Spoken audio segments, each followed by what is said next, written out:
देवाची स्तुती असो. आज आपण वचन पाहणार आहोत रोमकरसपत्र याचा 10वा अध्याय, त्यातील 5वे वचन.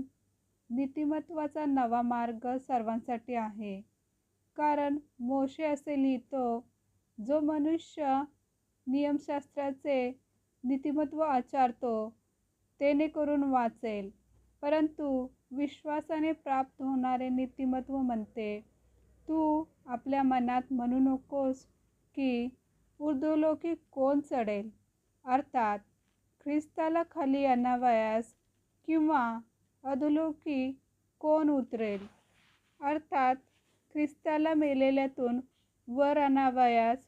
तर ते काम काय म्हणते ते वचन तुझ्या जवळ आहे, तुझ्या मुखात व तुझ्या अंतःकरणात आहे.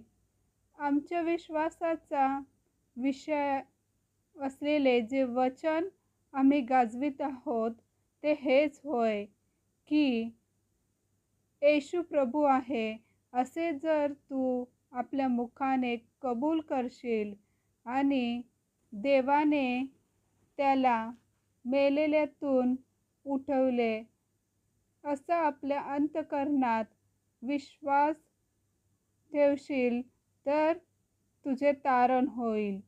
कारण जो अंतःकरणाने विश्वास ठेवतो तो नीतिमान ठरेल, आणि जो मुखाने कबूल करीतो त्याचे तारण होते. कारण शास्त्र म्हणते, त्याच्यावर विश्वास ठेवणारा कोणीही फज्जित होणार नाही. आमेन.